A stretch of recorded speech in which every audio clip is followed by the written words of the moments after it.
Hey there, ladies and gentlemen, it's me, Dr. Donna. Welcome to week 23 of 9. Last week I read Mission Drift. Here's what I have for you. Ladies and gentlemen, I have a simple question for you. Have you drifted away from your intended life's purpose? Did you start out one way and on a particular path, and now you're nowhere near that thing that you started with, that original founding idea? Why is that? You've drifted. Now, what would be some reasons for you drifting? Perhaps it was money. Perhaps it was an opportunity to grow in your organization.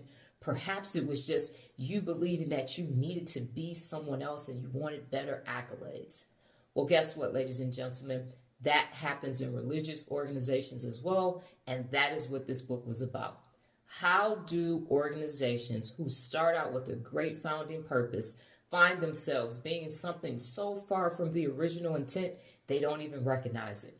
The book talks about Harvard and Yale and how they were founded on principles of Christianity, and they were actually producing pastors and people from religious backgrounds.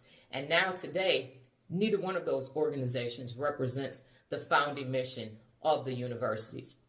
There are plenty of examples of celebrities and other people in life where they start out doing one thing and then they do something else. It happens with corporations. And as I asked you at the beginning, did it happen to you? Mission drift, and the book only wants to talk about or chose to talk about religious organizations. But you know me, I'm going to apply it to real leadership. And I am saying when you drift away from your original purpose, it kind of makes your soul die.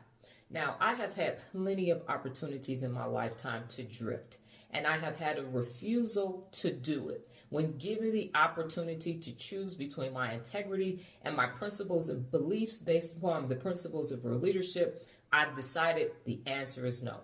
I've been asked to forge paperwork. I've been asked to certify people who weren't actually safety certified or they weren't really competent in what they needed to do. And the answer has always been no. Now, have I suffered for that in the past?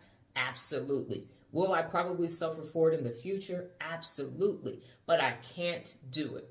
There was a point when I was working with small business owners that I called myself Dr. Donna because I was going to make millions of dollars in business. Not so much so because I care about money, but because that meant excellence. And we know real leaders are always going for the best. But what I found out is that the closer I got to being Dr. Donna, the further away I got away from being Dr. Donna. And I just couldn't do it. For me, I've decided having a wealth of knowledge is much more vital to my core values and my life's mission, which is to teach people how to hold themselves personally accountable on the daily basis. Now, that requires time. In fact, it requires 365 days for every individual person who decides that they want to become a real leader. But that's what my mission is. My mission isn't to have millions and millions and millions of dollars and donate it and get my name on buildings and everything. That's just not my mission.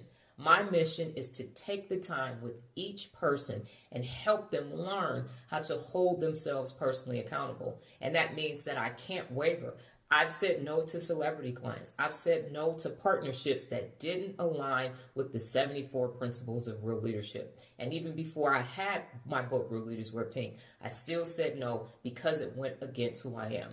So the book challenges organizations to, first of all, know who you are and then protect the identity of your organization at all costs. And that means being a mission true organization so that you don't drift.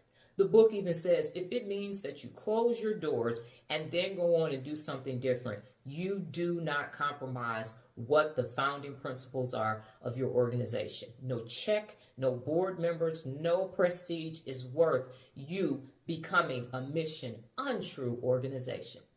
Do I recommend the book? I do. And I know that I said that the authors of the book said that this is for organizations with religious backgrounds, but I personally believe that you will get something out of it, especially if you found that you are drifting or have drifted way off the course of your life. So yes, get this book and read it and then do something about it. Got it? Good. Last week's New Beginning, I wrote a poem and it's called Another. It's pretty good. You might see it soon. This week's book, The Coffee Bean. Well, that's my time, ladies and gentlemen. But before I get out of here, just remember the power of 9. New beginnings expand your mind. Adios.